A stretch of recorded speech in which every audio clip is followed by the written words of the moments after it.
Le poêle est chaud, la lampe est fatiguée, et il y a le temps qui prend son temps, et il y a le temps qui prend son temps.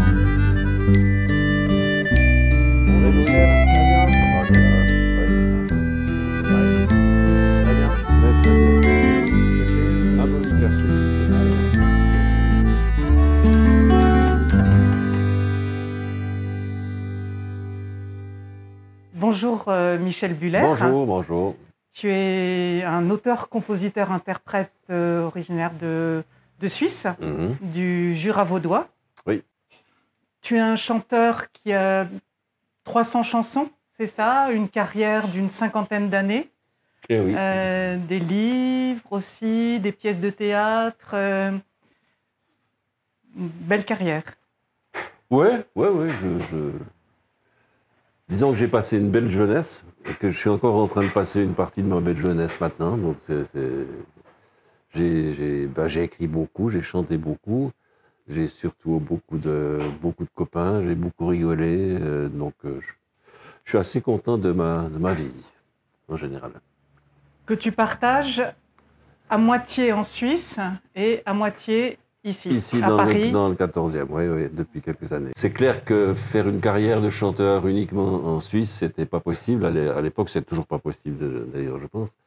Et il était indispensable à l'époque de venir se frotter un peu à Paris et puis d'essayer de faire son trou à Paris, ce que j'ai fait à partir de l'âge de 24-25 ans, quand j'ai commencé à être chanteur de façon professionnelle. En 69. Voilà. C'était plus populaire que maintenant. Maintenant, ça s'est boboisé. Les ouvriers ont peu à peu été chassés plus loin et puis c'est été remplacé par la classe moyenne. Voilà.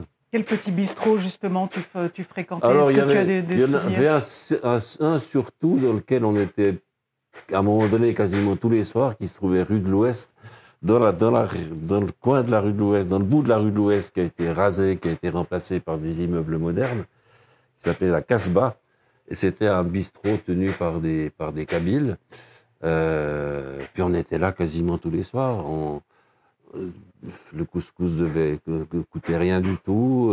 Puis on avait des copains chanteurs, Jamel Alam, des gens comme ça, des gens aussi qui venaient quand ils venaient d'Algérie, des grands chanteurs, Guerwabi, des gens comme ça. Ben ils atterrissaient à la Casbah. Puis on faisait connaissance avec ces gens-là. C'était à Montparnasse, au temps des ruelles et des coins noirs. Il n'y avait pas de terrasse, son verre on le sifflait au comptoir. Est-ce qu'il y a des lieux dans le 14e où tu as chanté? Alors oui, bien sûr. Il y avait notamment dans l'avenue du Maine, le bas de l'avenue du Maine, la Cour des Miracles, qui était un superbe petit théâtre. Et j'ai beaucoup chanté là, à la Cour des Miracles. Il y avait une copine suisse qui s'appelle Zouk, la comique suisse, qui est une bonne copine. Elle habitait juste en face de la Cour des Miracles. Elle venait nous voir de temps en temps. Est-ce que tu te souviens de ton arrivée à Paris, rue du Château, je crois? On avait une maison de disques qui s'appelait l'Escargot, Sibécar, l'Escargot, avec des gens comme François Béranger, comme Gilles Vigneault, le Québécois, comme Gilles Servat, le Breton. On était une équipe de copains rue de Vaugirard, pas loin d'ici. À part ça, dans le quartier, il y avait bien sûr le Magique de Marc Havet. Tu es un grand copain de Marc Havet, je crois. Vous avez le même âge à peu près. Et puis Marc a fait un travail extraordinaire avec son Magique, c'était superbe. Puis en plus, lui, il a un talent, il fait des chansons magnifiques, Marc, c'est sûr. On a du mal, hein. Salut Marc. Les voisins, Ça va. Oui, mais lui, il a commencé à chanter bien avant moi. Enfin, à chanter ses chansons et tout ça. Parce que moi, oser faire des chansons moi-même, j'ai mis beaucoup de temps. J'ai commencé qu'en 80. Alors que lui, déjà les chansons. Ben ouais, j'ai une vidéo, il y a une vidéo sur YouTube où on le voit chanter à la fine fleur de la chanson française. Vous les genoux qui croyez tout savoir, vous les finauds qui ne doutez de rien, vous feriez bien d'écouter les anciens. Non un chien. Je chante plus en public depuis quelques années. Mais je fais des exceptions pour Marc, justement. Il est question... La dernière fois que j'ai chanté en public, c'était chez lui. Et puis, il est question qu'on refasse ça éventuellement au printemps. Je suis jardinier du quartier. Ah ouais? Je suis chef d'équipe pour les jardins. Ah d'accord, génial. On est 6. Ah ouais? Pour les squares ici, Voilà. derrière, c'est bien. Ouais. Ma mère, la Suisse, tous ceux qui m'ont les répété à l'école et puis dans l'armée ont fini par m'en persuader. C'est pourquoi je viens simplement te parler singulièrement, te dire tout ce que je ressens aujourd'hui en te regardant. Est-ce que tu vois de quoi t'as l'air, ma mère? Quand tu donnes ton superflu, même ta tête d'infirmière, ne trompe pas, ne trompe plus. Super. Ah, c'est rigolo. Ouais. Alors voilà, ça vient de sortir. D'accord. Ça s'appelle Rouge. Ah, bah, et il y a c'est 13 super. nouvelles chansons. Merci et beaucoup. Tu les écouteras, puis tu me diras Avec ce que tu en penses. plaisir, ouais. Je vais te filer mon téléphone ou un truc comme mon mail, comme ça tu pourras me dire ce que tu en D'accord. penses. Un tout petit virus, Riquidiminus, renaisse quelque part sur la terre. Profond un peu plus, on l'aura dans l'anus et on se retrouvera 6 pieds sous terre. Tu as chanté avec Angèle Parra, Oui. qui est une grande figure du 14e. Moi, je l'ai connu quand il est arrivé du Chili. Il avait été, bien sûr, en prison sous Pinochet, au bagne. Et puis, il a réussi à être accueilli en France grâce à Madame Mitterrand, d'ailleurs, si je me souviens bien, Daniel Mitterrand, des gens comme ça.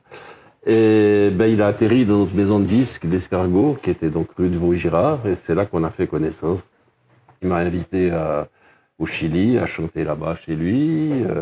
Ici, on a fait plusieurs spectacles ensemble, notamment dans la grande salle de la mairie du 14e. On a chanté Brassens, des choses comme ça. Voilà, c'est devenu un très bon copain. Ce jour-là, on avait rencard pour filer un coup de pied au cul à ce vieux monde et au tocard qu'on profite et qu'il manipule.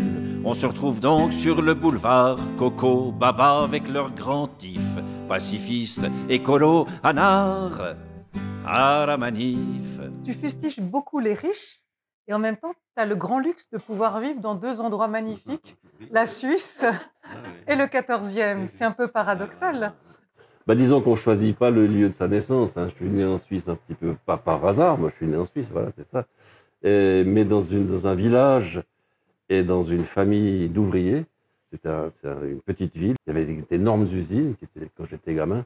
Et toute ma famille, mes oncles, mes cousins, mon père, ils travaillaient dans ces usines. Donc j'ai entendu depuis tout petit mes proches dire ouais, les patrons nous exploitent, etc. Donc j'ai baigné là-dedans dès mon enfance et je ne savais pas ce que c'était théoriquement ce que je vivais. Et c'est en arrivant ici à Paris, je trouvais dans une bande de copains, c'était juste après 68, donc ça grenouillait, ça discutait, il y avait des gens comme François Béranger par exemple, et ça parlait de lutte des classes. Je dis lutte des classes, mais c'est exactement ce que je vis depuis mon enfance dans ma famille. On n'avait jamais verbalisé la chose, comme M. Jourdain faisait de la prose sans le savoir. Nous, on pratiquait la lutte des classes au ras du pavé sans le savoir. Oh, les hommes ivres d'amour,